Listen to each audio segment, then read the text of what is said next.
This is Chapter 4, Fruit Drink Labels, Stage 1, Working with Custom Swatches. You should have expanded the juice folder and placed that opened folder into your WIP folder, and then we will begin by double-clicking on the Juicy Labels file to open it in Illustrator.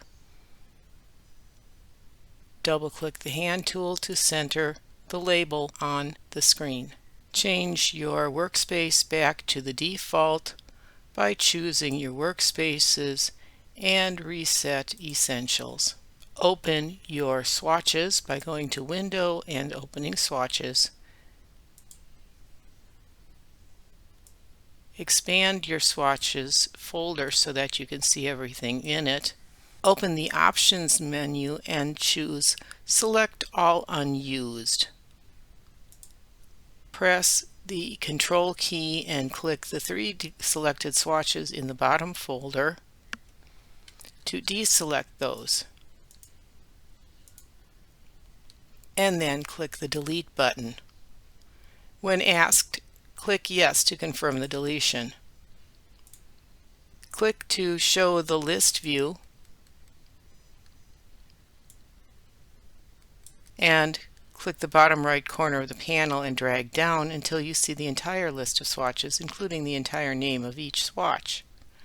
Click the gray folder in the panel and drag it to the trash can.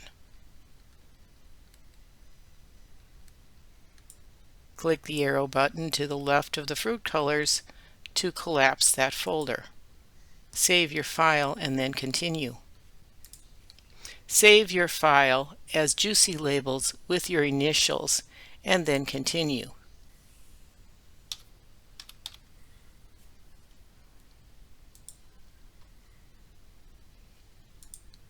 Open your gradient panel.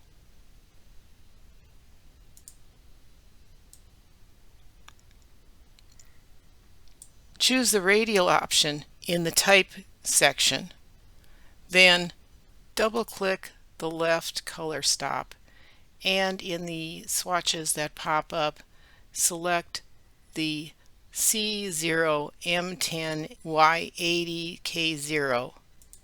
If you get sliders instead, you have the color panel and you'll need to select the swatches. And then hit your Escape key to back out of this. Double-click the right gradient slider and select the C0 M28 Y96 swatch and hit the Escape key to close that panel. Click below the center mark, which is the halfway point between the two sliders, to add a new color stop. Double-click that stop to open up the pop-up panel, and this time select the C0 M28 Y96 slot again and hit the Escape key. Click the center stop and drag it left until the location field shows approximately 45.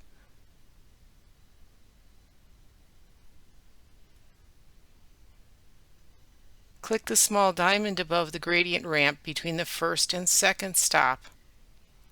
Drag that midpoint right until it shows approximately 75%. You're controlling your gradient. In the swatches panel, drag the C4 M47 Y100 swatch from the swatches panel to the gradient ramp between the middle and right stops.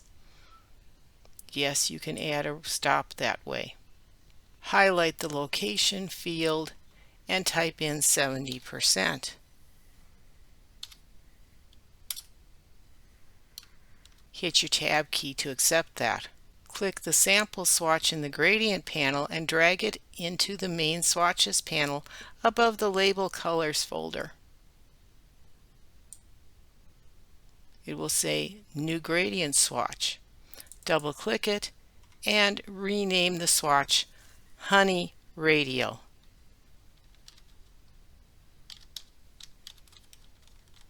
In the gradient panel, oh, I spelled that wrong.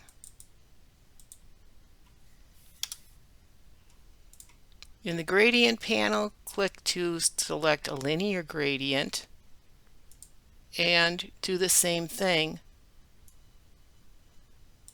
and call that one, rename it Honey Linear. You should be able to minimize your gradient panel, or you can simply close it at this point. I'm going to park mine right here. Zoom out a little bit so that you can see the area to the side of your artboard.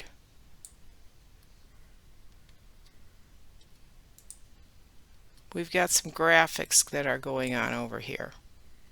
Choose the polygon tool. Remember, that's going to be under your rectangle tool. Reset the default fill and stroke if necessary. Single click the polygon tool anywhere on your pasteboard to bring up the dialog box. Create a radius of 3/4 of an inch, so it's 0.75, and we want 6 sides. Hit enter or select OK. Let's zoom in on that. Picking up your selection tool, change the shape stroke to 3 points. Apply the lightest yellow color in the label colors group. Make sure you're selecting the stroke, and then choose the Honey Radial swatch for the fill. Choose the gradient tool in the tool panel, and you're going to see the gradient annotator control. Move your mouse cursor outside the top left side of that shape until you see the crosshair cursor.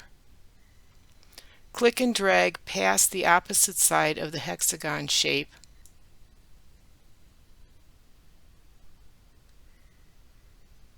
Click the aspect ratio control and drag in until the gradient circle. Let me zoom out a little bit because you can't see it. This is your aspect ratio. If you drag that in, you're going to change this into an oval. Now look at the settings in your gradient panel. Using the gradient panel, set the angle field to -30.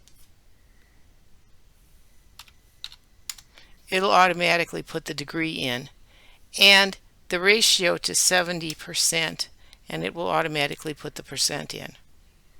You can save your file. We're going to create a custom pattern out of the polygon. Using your selection tool, click to make sure there's nothing else selected, and then select the polygon shape. Drag it onto the swatches panel. The panel automatically creates a new swatch that is a pattern swatch, and we're going to rename that Honeycomb. You can then delete the original. Choose View, Fit Artboard in Window.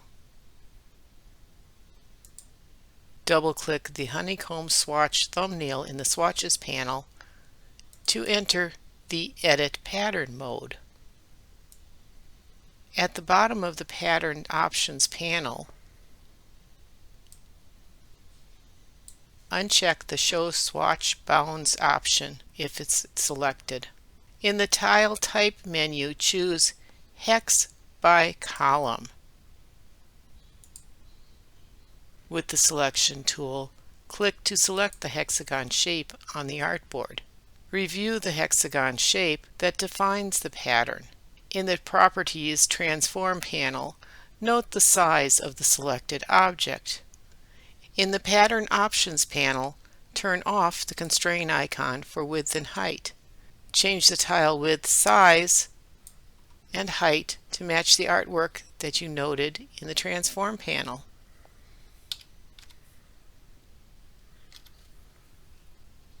Click the Done option at the top of the document window. Using the rectangle tool, create a shape that exactly matches the artboard.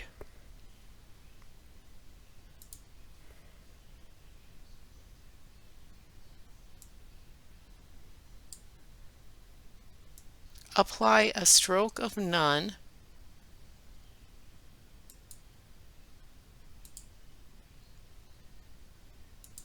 and the honeycomb pattern should be the shape's fill. Then go to Option, Arrange, and Send to Back. Deselect everything on the artboard. The pattern now appears behind the other artwork, but it's too strong compared to the other objects on the label art. In the Swatches panel, double-click the honeycomb pattern swatch to enter Edit Pattern mode. Use the Selection tool, click to select the hexagon shape,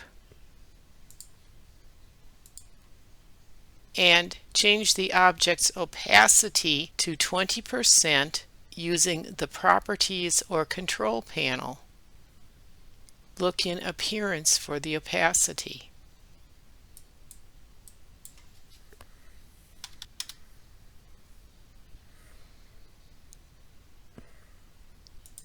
The changes are reflected anywhere the pattern has been applied.